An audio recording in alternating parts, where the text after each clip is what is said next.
Halo semuanya, Assalamualaikum warahmatullahi wabarakatuh.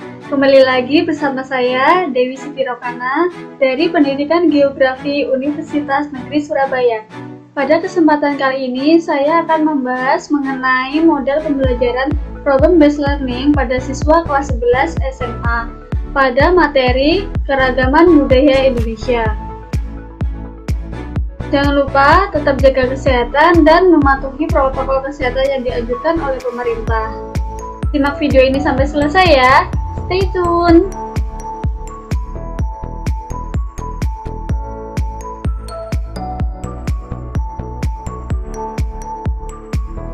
Halo semuanya, Assalamualaikum. Apa kabar hari ini? Semoga semuanya dalam keadaan sehat ya. Nah, sebelum kita mengawali pembelajaran pada kesempatan kali ini, alangkah lebih baik kita mengawalinya dengan membaca doa sesuai dengan agama dan keyakinan kita masing-masing. Berdoa dipersilahkan. Oke, pada kesempatan kali ini saya akan membahas mengenai keragaman budaya di Indonesia. Nah, sebelumnya apa aja sih indikator keragaman budaya di Indonesia itu? Nah, yang pertama di sini ada pengaruh faktor geografis terhadap keragaman budaya Indonesia. Yang kedua ada pembentukan dan sebaran kebudayaan nasional. Yang ketiga ada pemanfaatan dan pelestarian produk kebudayaan. Keempat, ada kebudayaan Indonesia, bagian dari kebudayaan global. Selanjutnya yaitu mengapa sih kita kok wajib belajar keragaman budaya Indonesia. Nah, mengapa kita wajib belajar keragaman budaya Indonesia? Ini dikarenakan ada tujuan-tujuan yang ingin kita capai, yaitu yang pertama antara lain menanamkan rasa cinta kepada siswa terhadap kebudayaan asli Indonesia. Yang kedua adalah untuk menjaga dan melestarikan budaya nasional. Yang ketiga, mempelajari dan mempertahankan nilai-nilai luhur nasional. Karena pada dasarnya dalam kebudayaan Indonesia itu terdapat pesan moral yang bisa kita ambil untuk dijadikan pedoman dalam kehidupan bermasyarakat. Yang keempat, ada memperkaya pengetahuan tentang kebudayaan nasional.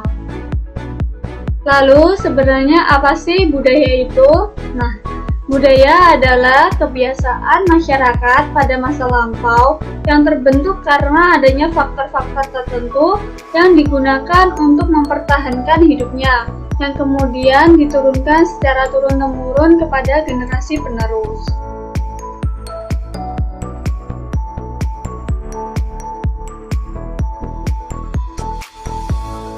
Seperti yang saya katakan tadi, bahwa budaya terbentuk karena adanya faktor-faktor tertentu, diantaranya yaitu pengaruh letak geografis Indonesia. Nah, di sini saya sajikan dua gambar. Yang pertama ada gambar kepulauan, yang kedua ada gambar geomorfologi Indonesia.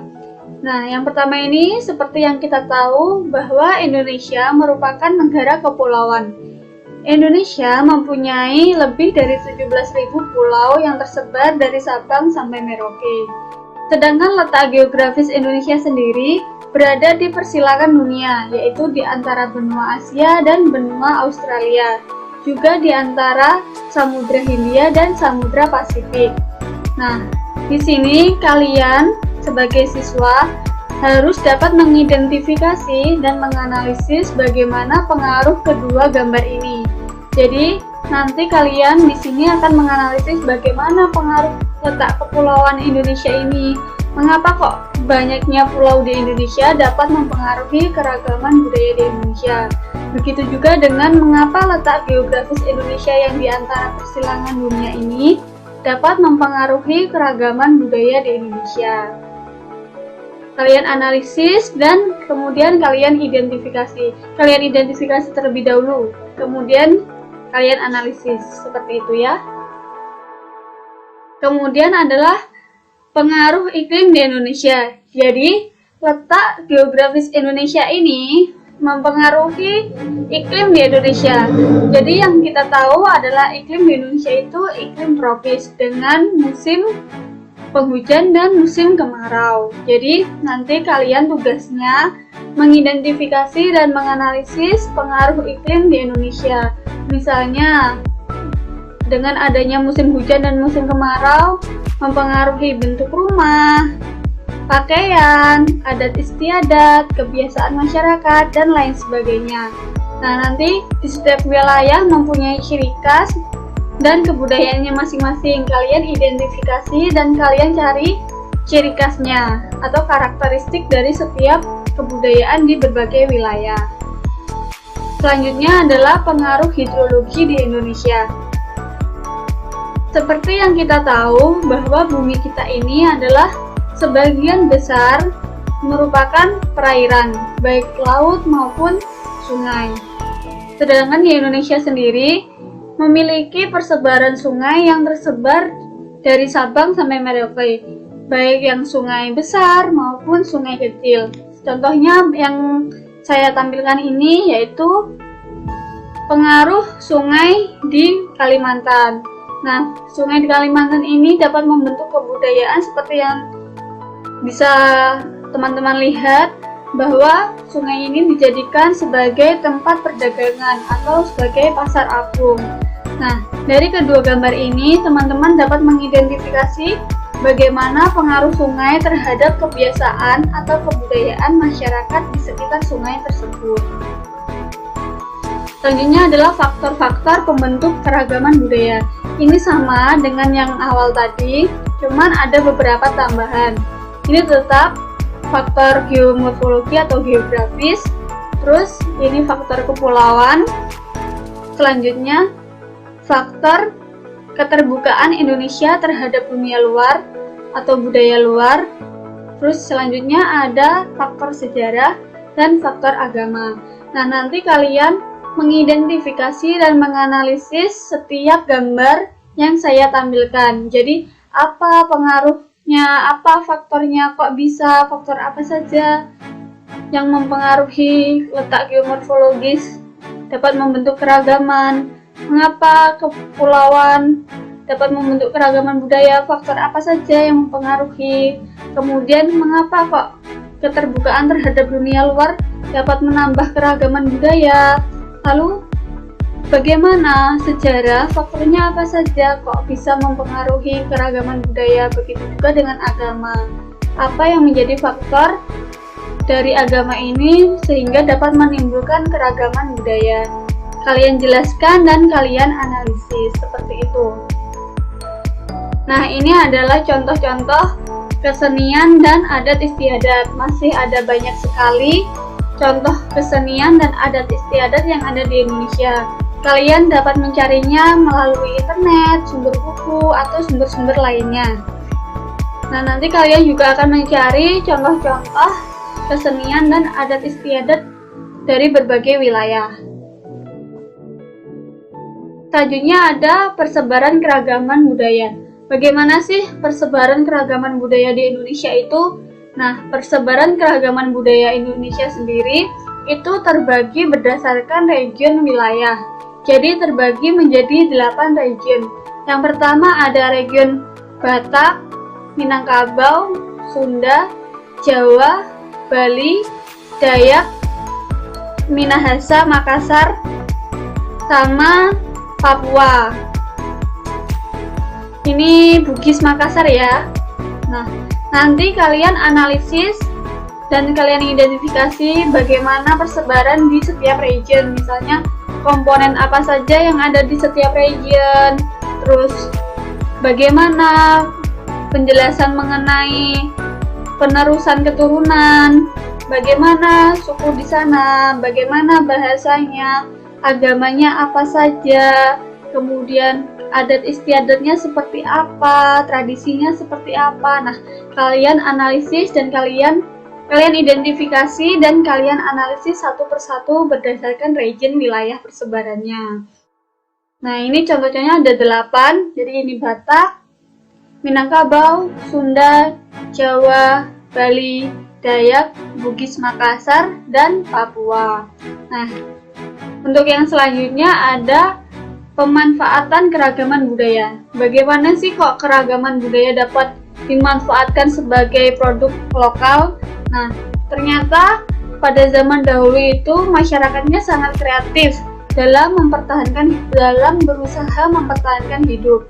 Nah, misalnya membuat anyaman, membuat gerabah, batik, kerajinan, terus akhirnya bisa diperjualbelikan seperti itu. Jadi karena caranya mereka mempertahankan hidup itu berbeda-beda di setiap wilayah, sehingga akhirnya membentuk produk-produk lokal yang sangat menarik dan mempunyai ciri khas masing-masing, sehingga ini dapat menjadi daya tarik tersendiri bagi orang yang tidak berada di wilayah tersebut. Nah, ini dapat dikembangkan menjadi produk ekonomi kreatif yang dapat diperjualbelikan baik di pasar nasional maupun pasar dunia. Nah, jadi nanti kalian mengidentifikasi bagaimana pemanfaatan produk lokal terhadap pendapatan nasional atau pendapatan ekonomi kreatif. Jadi nanti kalian identifikasi, kemudian kalian analisis bentuk dari produk lokal itu seperti apa, bagaimana pemanfaatannya atau bagaimana pembuatannya, lalu bagaimana pengaruhnya terhadap pendapatan negara yang berhubungan dengan produk-produk dari keragaman budaya, seperti itu.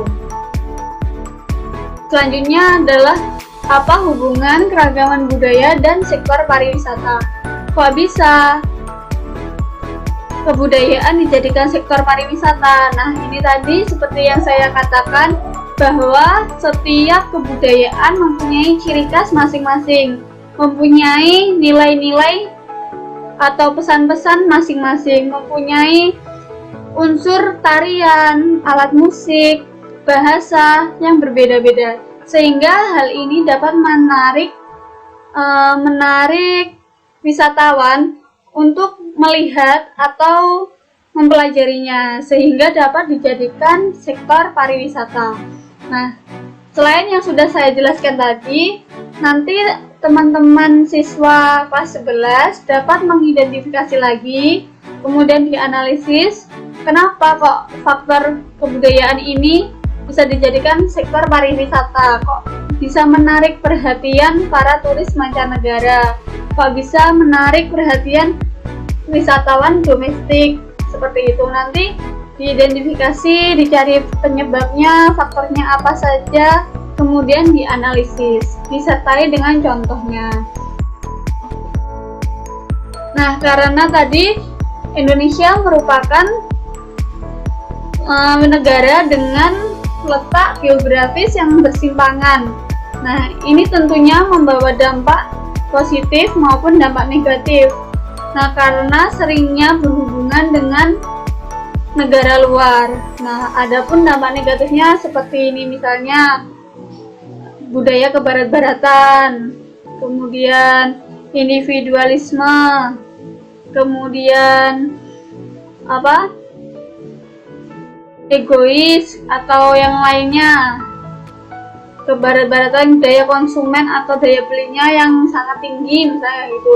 Tapi di samping itu juga membawa dampak positif, misalnya menarik wisatawan agar bisa mempelajari produk-produk kita atau mempelajari kebudayaan-kebudayaan dari Indonesia, kemudian dapat memperjualbelikan produk lokal dengan mudah, kemudian menjaga eksistensi kebudayaan di kancah internasional, seperti itu. Jadi nanti kalian setelah menganalisis dari awal hingga keragaman budaya dan sektor pariwisata, kalian menganalisis dan mengidentifikasi dampak dari adanya globalisasi terhadap kebudayaan, baik itu dampak positif maupun dampak negatif.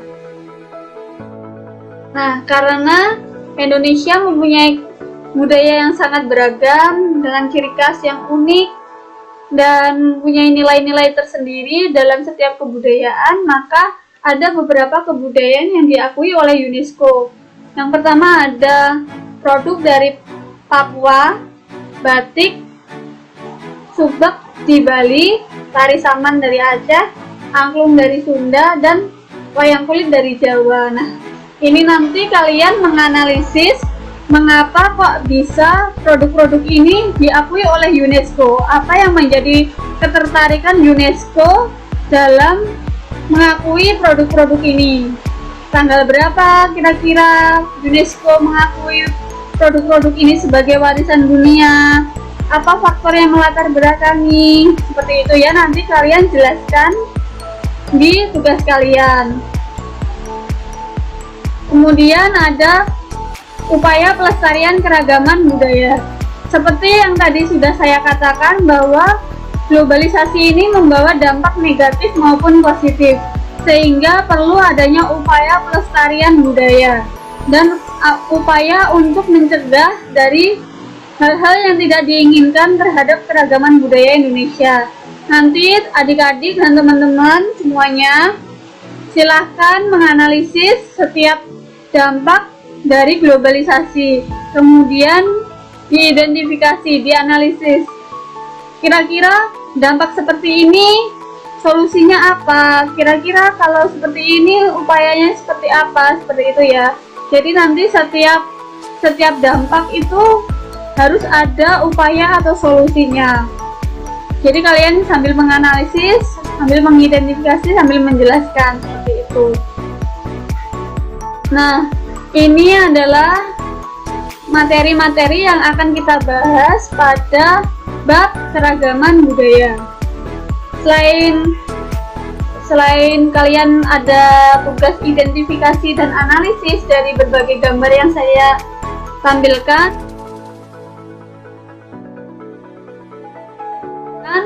ada juga lembar kerja peserta didik yang harus dikerjakan oleh siswa, baik dari pengerjaan kelompok maupun individu. Contohnya ini adalah pekerjaan yang dilakukan secara kelompok, yaitu nanti adik-adik kelas 11 akan dibentuk kelompok yang berisi 3 hingga 4 orang. Nah, itu nanti tugasnya yang pertama adalah sesuai dengan lembar 1, yaitu mengenai identifikasi kebudayaan lokal di tempat tinggalnya masing-masing.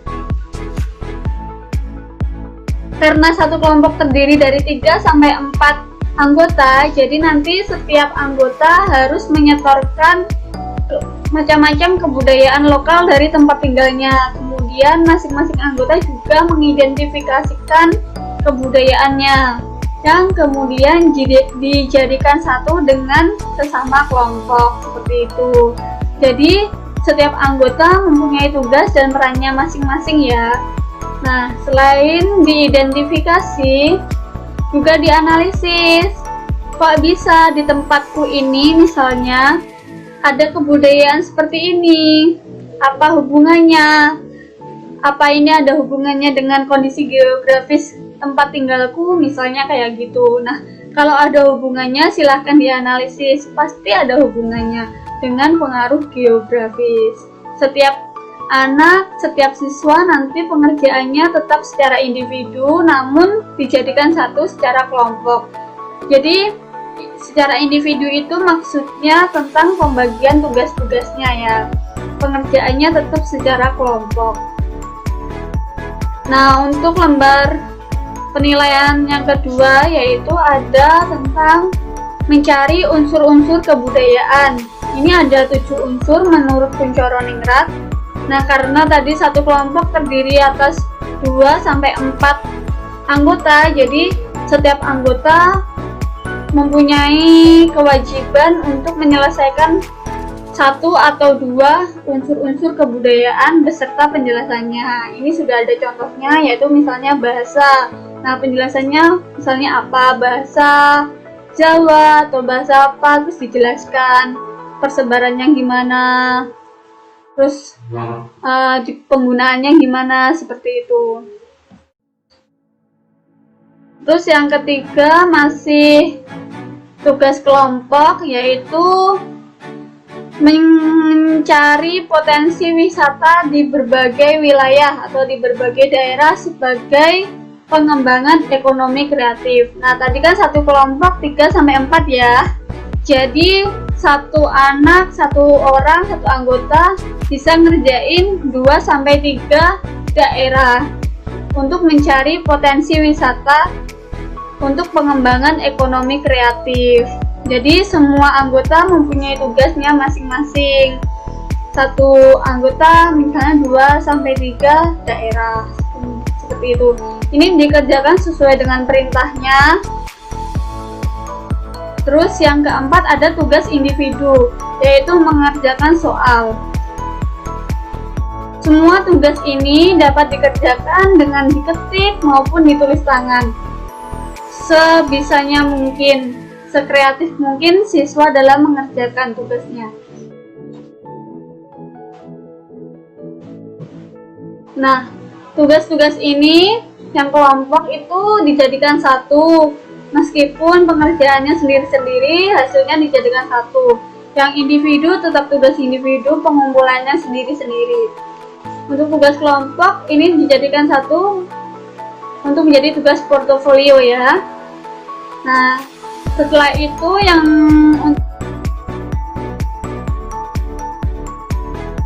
untuk PPT yang saya jelaskan tadi, ini gambar-gambarnya dijadikan makalah setiap individu dijadikan makalah. Nah, kemudian kalau sudah tugas-tugas yang diberikan baik tugas kelompok maupun tugas individu ini dikumpulkan, untuk yang tugas membuat makalah nanti pada pertemuan berikutnya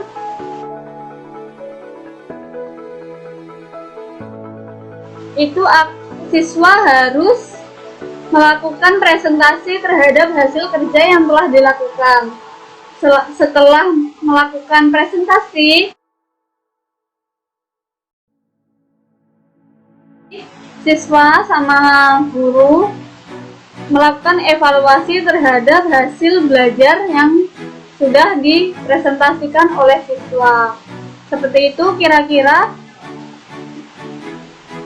Jika ada yang masih bingung atau kurang jelas mengenai materi dan tugas-tugas mengenai keragaman budaya di Indonesia, nanti bisa ditanyakan langsung kepada saya maupun via WhatsApp. Seperti itu ya. Baik, untuk pembelajaran kali ini saya anggap semuanya sudah paham, sudah jelas mengenai tugas-tugas dan pembagiannya.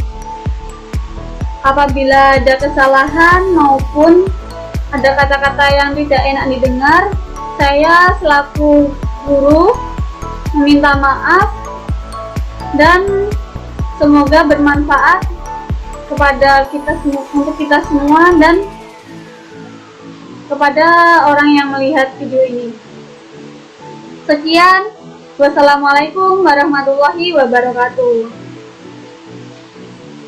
Nah, itu tadi kurang lebih penerapan dari model pembelajaran problem based learning via daring untuk siswa kelas 11 SMA di mata pelajaran geografi bab keragaman budaya Indonesia. Sekian penjelasan dan pemaparan model penerapannya.